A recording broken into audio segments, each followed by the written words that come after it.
2 ଟଙ୍କାର ଗୁଣ୍ଡି ପାଇବନି ଶଳା ଦେଖିଲେ 200 ଖର୍ଚ୍ଚ 500 ଦାଉ ଆଜ୍ଞା ହଁ ଇଏ ଉର୍ଦ୍ଦା ହେ ଭୁରି ଭୋଜନ ମରିଗଲା ପରେ ହଁ ନୂଆ ଧଳା କଣ୍ଡା ଆଣିକି 3 କିଲୋମିଟର ଖଣ୍ଡେ ଟାଙ୍ଗି ଦବ 1000 ଖଣ୍ଡେ ଲୋକ ଖାଇବେ ବୁଢା ଘରେ ମୁକ୍ତି ପାଇବ ଆଜ୍ଞା ବଞ୍ଚିଲା ବେଳେ ବୁଢା ଗୁଣ୍ଡି ଟିକେ ପାଇଲାନି ଆଗର ତାଗର ମାଗିକି ମଲା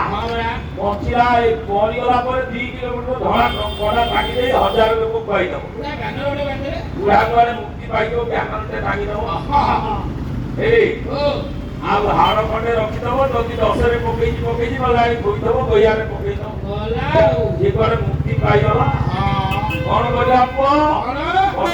ବସୁ କୃଷ୍ଣପ୍ରସାଦ ବସୁ ଟାଉନ ଘର ବଙ୍ଗାଳୀ ହେଲେ ମଧ୍ୟ ଯିଏ ନଥିଲେ ଭଲ ଭଲ ବିଷୟ ଶିଖି ନଥାନ୍ତି କହିଲେ ଗୋଟିଏ ନକରୁ ଧାରିବା ପାଇଁ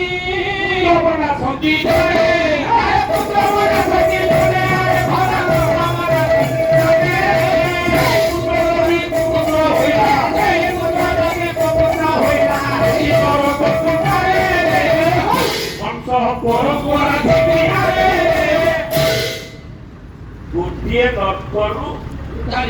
ଉଦ୍ଧାରିବା ପାଇଁ ପୁତ୍ର ମନାସନ୍ତି ଜନେ ଆମେ ସମସ୍ତେ କହେ ପୁଅଟିଏ ହେଲେ ସିଏ ନର୍କରୁ ଉଦ୍ଧାର କରିବ ଗୋଟିଏ ନର୍କ ଯୋଉଟା ହଉଛି ପୁତ ନାମକ ନର୍କ 84ଟା ନର୍କ ଭିତରୁ ପୁତ ନାମକ ନର୍କରୁ ଯିଏ ଉଦ୍ଧାର କରେ ସେଇ ହଉଛି ପୁଅ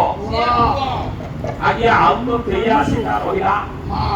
ବୁଢା ବୁଢୀ ଘାଟି ହେବେ ପୁଅ ଯଦି ଗୋଟାଏ ନର୍କରୁ ଉଦ୍ଧାର କରିବ ଆଉ 83ଟା ନର୍କରେ ବୁଢା ବୁଢୀ ଘାଟି ହେବେନି କି ଏବେ ତ ଝିଅ ସେଇ ତ ଆଜ୍ଞା ଇଏ ଆପଣଙ୍କୁ ମୁଁ ଦୋଷ ଦେବିନି ଇଏ ମୋରି ଦୋଷ ନୁହଁ ମୋରି ଭଳିଆ ଗୋଟେ କାହାର ଦୋଷ ହେଇଥିବ କିଏ ଗୋଟା କହିଛି ଝିଅ କାହିଁ ଉଦ୍ଧାର କରିବ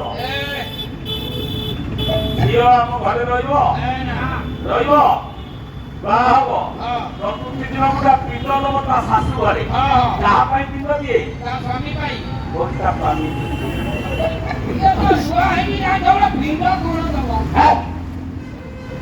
ସିଏ ଆଜ୍ଞା ଚତୁର୍ଥୀ ଦିନ ପିଣ୍ଡ ଦବ କାହିଁ କହିଲେ ସିଏ ପରବର୍ତ୍ତୀ ହେଇଗଲା ସେଇ ଦିନଠୁ ତାଙ୍କ ଗୋତ୍ରରେ ମିଶିଗଲା ଆମ ଘରେ କିଏ ମଲେ ଜନ୍ମ ହେଲେ ଚୁଟି କିଆ ମୁଦି କିଆ ସିଏ ପାରିବନି ଯଦି ବାଇଚାନ୍ସ ମାର୍ଗଶିର ଗୁରୁବାର ଆଇଛି ମାଣବସା ଭୋଗ ଖାଇବନି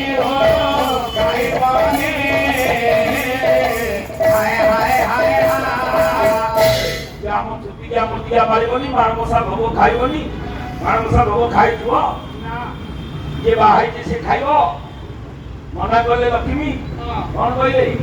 ମହାଲକ୍ଷ୍ମୀ ପ୍ରସାଦ ଯେ ପରକୁ ନ ଦେବ ବିବାହ ହୋଇଥିବା ଝିଅ ସୁଧା ନ ଖାଇବ ବିବାହ ହୋଇଥିବା ଝିଅ ସୁଧା ନ ଖାଇବ ବିବାହ ହୋଇଥିବା ଝିଅ ସୁଧା ନ ଖାଇବ କଣ କହିଲେ ହଁ ସେଇଠିକି ଗଲେ ହବ ଉତ୍ତର କହିଲେ ଝିଅ ହବ ନାହିଁ କିନ୍ତୁ ଉଦ୍ଧାର କରିବ ଜଣେ ବିଂଶତି ଚତୁର୍ଥ ଶୈବ ନର୍କ ମୁଚ୍ୟତେ ଏକାନ୍ତାର ଦେଶପତି ମାତ୍ରକେ ପୁରୀର କନ୍ୟା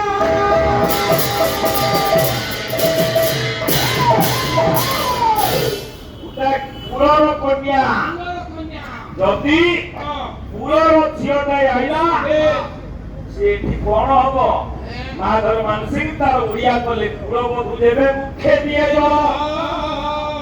ନୁହ ସିଏ ଚତୁର୍ଭୁଜ ଫଳ ଜଳ ନୁହ ସିଏ ଚତୁର୍ଭୁଜ ଫଳ